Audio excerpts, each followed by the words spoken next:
Hello everyone. तो आज हम बात करने वाले हैं क्लास 9 चैप्टर 1 संख्या पद्धति के एक्सरसाइज 1.1 की। तो आइए देखते हैं इसके क्वेश्चन। जैसा कि आप यहाँ देख रहे हैं, लिखा हुआ है, क्या शून्य एक परिमेय संख्या है? क्या इसे आप p/q के रूप में लिख सकते हैं, जहाँ p और q पूर्णांक है और q नॉट इक्वल टू 0। तो आइए इसे सॉल्व करते हैं। चूँकि कह रहा है कि शून्य एक परिमेय संख्या है,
तो जोड़ के और इनका हाफ कर दें। पहले एक हम संख्या रेखा ड्रॉ कर लेते हैं। यहाँ 3 ड्रॉ करते हैं, यहाँ 4 ड्रॉ करते हैं। अब हम बात करेंगे इन दोनों के बीच के प्राकृतिक संख्याओं को। तो इन दोनों को हम जोड़ के पहले इनको जोड़ते हैं और फिर इनका हाफ कर देते हैं। ये हो जाएगी हमारी पहली प्राकृतिक संख्या और इसको हम यहाँ पे दर्शा देंगे। अब हम इन दोनों के बीच दूसरी प्राकृतिक संख्या ज्ञात करेंगे। तो आइए ज्ञात करते हैं दूसरी प्राकृतिक संख्या। 3 + 7/2 टोटल अपॉन 2। अब हम इसका इसमें गुणा करके इससे जोड़ देंगे। तो हो जाएगा 6 + 7/2 and total upon 2 equal to 13/2 and total upon 2। तो इसका आंसर आ जाएगा 13/4 और हम इसको यहाँ डिनोट कर देंगे 13/4। तो ये हो गई हमारी दूसरी प्राकृतिक संख्या। अब बात करते हैं हम तीसरी प्राकृतिक संख्या। तो हम तीसरी प्राकृतिक संख्या 7/2 और 4 के बीच ज्ञात करेंगे। 7/2 + 4 and total upon 2 that implies हम इसको इससे गुणा करके इन दोनों को जोड़ देंगे। तो हो जाएगा 7 + 8/2 एंड टोटल अपॉन 2 एंड 7 8 हो जाएगा 15/4, क्योंकि ये हम इसका इसमें गुणा कर देंगे। अब हम इस 15/4 को यहाँ डिनोट कर देंगे 15/4। अब हम 3 और 33/4 के बीच चौथी परिमेय संख्या ज्ञात करेंगे। अब हम 3 और 13/4 को जोड़ेंगे और उसको 2 से डिवाइड करेंगे। देन 4 3 = 12 + 13/4 4, क्योंकि ये हम यहाँ पे 4 है तो ये 8 हो जाएगा और ये हो जाएगा 25/8। अब हम इसको यहाँ डिनोट कर देंगे 25/8। ये हो गई हमारी चौथी प्राकृतिक संख्या। अब बात करेंगे हम पांचवी परिमेय संख्या की, जो हम इन दोनों के बीच ज्ञात करेंगे। 7/2 एंड प्लस 15/4 के बीच ज्ञात करेंगे और इनका हाफ करेंगे टोटल अपॉन 2। इन दोनों का हम एलसीएम लेंगे जो कि आएगा 4 और इसको डिवाइड करेंगे एंड जितनी बार में ये कटेगा इसका हम मल्टीप्लाई 7 से कर देंगे तो ये हो जाएगा 14 + 15/2। दैट इम्प्लाइज ये हो जाएगा 29/8, चूँकि इसका इसमें गुणा हो जाएगा। तब यहाँ पे हम लिख देंगे पांचवी परिमेय संख्या 29/8। अब हम ज्ञात करेंगे छठवीं परिमेय संख्या इसके और इसके बीच में 29/8 + 15/4 के मध्य और इसका हाफ कर देंगे। इसका एलसीएम लेंगे हम जो कि आएगा 8 29 + 30। आप सोचिए 30 कैसे हुआ, क्योंकि 4 से इसको डिवाइड करेंगे एंड जिससे कटेगा उसका हम 15 में मल्टीप्लाई करेंगे एंड 2 का होल डिवाइड। अब हम इसको जोड़ेंगे और इसका इसमें गुणा कर देंगे तो ये हो जाएगा 59/60। अब हम इसको यहाँ पे डिनोट कर देंगे 7, चूँकि हम इसके बीच निकाले थे तो ये हो जाएगा 59/60। आई होप आप लोग समझ गए होंगे। चूँकि मैंने बताया था कि दो परिमेय संख्याओं के बीच अनंत परिमेय संख्याएं होती हैं, तो हो सकता हो ये आंसर मैच ना करे, क्योंकि इस दो परिमेय संख्याओं के बीच अनंत परिमेय संख्याएं होती हैं। तो बुक में किसी और तरीके से निकाला हो तो उसका आंसर अलग हो, मैंने किसी और तरीके से निकाला तो इसका आंसर अलग हो। तो आइए हम बात करते हैं क्वेश्चन नंबर 3 की। इसमें क्या करना है, इसमें कह रहा है 3/5 और 4/5 के बीच 5 परिमेय संख्याएं ज्ञात कीजिए। तो आइए हम ज्ञात करते हैं।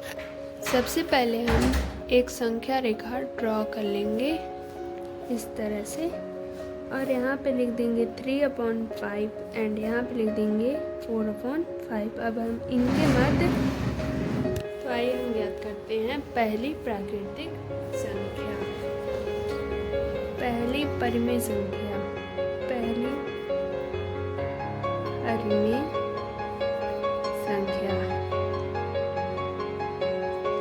तो मैंने आपको इसके पहले वाले क्वेश्चन में बताया था वही वाला फॉर्मूला हम इसमें भी लगाएंगे। तो 3/5 + 4/5 को हम ऐड करेंगे एंड इसको हम 2 से डिवाइड कर देंगे तो ये हो जाएगा 5 7 = 7/10। अब ज्ञात करते हैं दूसरी परिमेय संख्या, दूसरी परिमेय संख्या जो कि हम ज्ञात करेंगे 7/10 और 3/5 के बीच। 5 + 7/10 टोटल अपॉन 2। ये हो जाएगा, इसका एलसीएम लेंगे तो हमें यहाँ पे आएगा 10। ये हो जाएगा 6 + 7/2। देन ये हो जाएगा 13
31/40।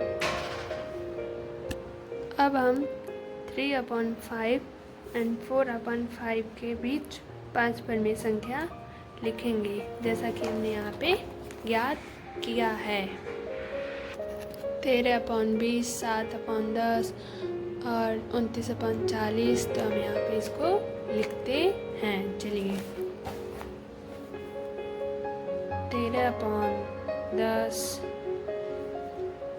7/10, 7/10, यहाँ पे है 20, यहाँ पे है 29/7, 50/20 एंड 31/40। ये हैं इन दोनों के बीच 5 परिमेय संख्याएं। आई होप आप लोग समझ गए होंगे। अब बात करते हैं हम नेक्स्ट क्वेश्चन की। जैसा कि आप लोग यहाँ देख रहे हैं, चौथा क्वेश्चन दिया हुआ है, नीचे दिए गए कथन सत्य हैं या असत्य, कारण के साथ अपने उत्तर दीजिए। आइए पढ़ते हैं। पहला, प्रत्येक प्राकृतिक संख्या एक पूर्ण संख्या होती है। चूँकि क्वेश्चन में कह रहा है प्रत्येक प्राकृतिक संख्या एक पूर्ण संख्या होती है, ये सत्य है। क्यों? क्योंकि प्राकृतिक संख्या एक से स्टार्ट होती है, जैसे 1, 2, 3, 4, 5 एंड सो मैनी। और जो पूर्ण संख्या होती है उसमें हम 0 ऐड कर देते हैं, 0, 1, 2, 3, 4, 5 एंड सो मैनी। तो जैसे ये पूर्ण संख्या है, तो क्वेश्चन कह रहा है क्या सभी प्राकृतिक संख्या पूर्ण संख्या होती हैं? चूँकि हम देख रहे हैं प्राकृतिक संख्याओं का समूह पूर्ण संख्या में आ जा रहा है, तो हम कह सकते हैं कि यह सत्य है, क्योंकि प्रत्येक प्राकृतिक संख्या एक पूर्ण संख्या होती है। अब बात करते हैं हम क्वेश्चन नंबर 2, प्रत्येक पूर्णांक एक पूर्ण संख्या होती है। चलिए इसको कारण सहित समझते हैं। कह रहा है प्रत्येक पूर्णांक एक पूर्ण संख्या होती है, क्योंकि पूर्णांक में माइनस इंटीजर्स भी आते हैं, माइनस नंबर आते हैं और 0 भी आता है और प्लस नंबर भी आते हैं। तो कह रहा है प्रत्येक पूर्णांक एक पूर्ण संख्या होती है। चूँकि हम जानते हैं पूर्ण संख्या 0 से स्टार्ट होती है। ये असत्य होगा, क्योंकि प्रत्येक पूर्णांक एक पूर्ण संख्या नहीं हो सकती, क्योंकि -1 एंड माइनस इन्फिनिटी संख्याएं हम 0 में पूर्ण संख्याओं में नहीं ऐड कर सकते, क्योंकि यह 0 से स्टार्ट होती है। अब बात करते हैं हम क्वेश्चन नंबर 4 के पार्ट 3 की। कह रहा है प्रत्येक परिमेय संख्या एक पूर्ण संख्या होती है। आइए हम समझते हैं। चूँकि हम जानते हैं परिमेय संख्या को हम P/Q के रूप में लिखते हैं, जैसे कि 1/2, और पूर्ण संख्याओं को हम 0, 1, 2 के रूप में लिखते हैं। चूँकि यहाँ पे आपको डिफरेंस साफ नज़र आ रहा होगा, हम पूर्ण संख्याओं को बटे के रूप में नहीं डिनोट कर सकते हैं, इसलिए यह असत्य होगा कि प्रत्येक परिमेय संख्या एक पूर्ण संख्या होती है।